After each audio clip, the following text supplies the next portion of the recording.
Bonjour à tous, donc je m'appelle Tabaski Cham, donc je suis la responsable sûreté de fonctionnement du métro d'Abidjan au niveau consortium. Donc ça fait une quinzaine d'années que je fais ce métier, dont une dizaine chez Alstom. Alors concrètement c'est quoi? Donc je coordonne l'ensemble des activités de sûreté de fonctionnement avec les partenaires Alstom, Colasrail et Bouygues. Donc je suis le point de contact, je centralise les décisions et je m'assure en fait que les exigences de fiabilité et sécurité ferroviaire sont bien comprises, elles sont maîtrisées et elles sont cohérentes aussi pour le projet pour délivrer un train fiable et sûr pour les passagers.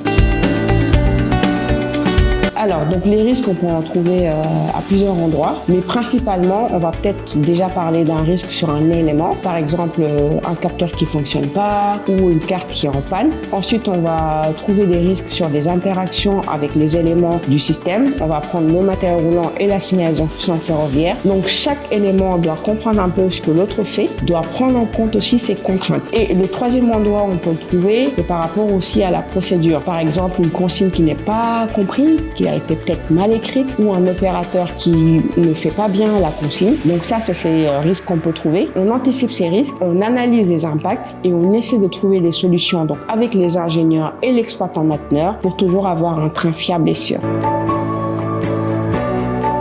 Usager aujourd'hui, il va aller prendre le métro. Il n'a pas envie de savoir est-ce qu'il y a une défaillance, est-ce qu'il y a une interface qui fonctionne pas. Donc ce qu'il veut, il arrive, il prend son train à l'heure, il circule comme prévu et surtout il va réagir de la manière dont on s'attend en cas d'imprévu. Donc ça veut dire moins de panne, une circulation plus fluide et fiable pour eux.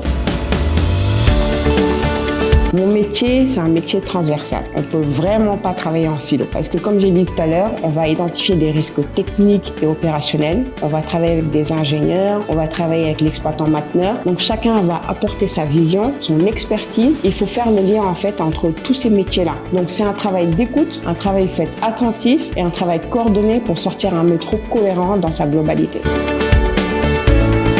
Savoir que je travaille dans un métro envergure qui va vraiment changer la vie de milliers de passagers. Leurs trajets vont être beaucoup plus fluides. Ils vont arriver avec un métro qui circule à l'heure, qui va être sûr pour les passagers. C'est vraiment quelque chose de valorisant. Et en plus, à chaque pays, c'est différent. Quand on voit le premier train sortir, on voit les premiers passagers, c'est quelque chose qu'on n'arrive pas à exprimer. Donc c'est vrai, le premier train, quand il circule et qu'on voit les passagers, c'est vraiment quelque chose de très valorisant.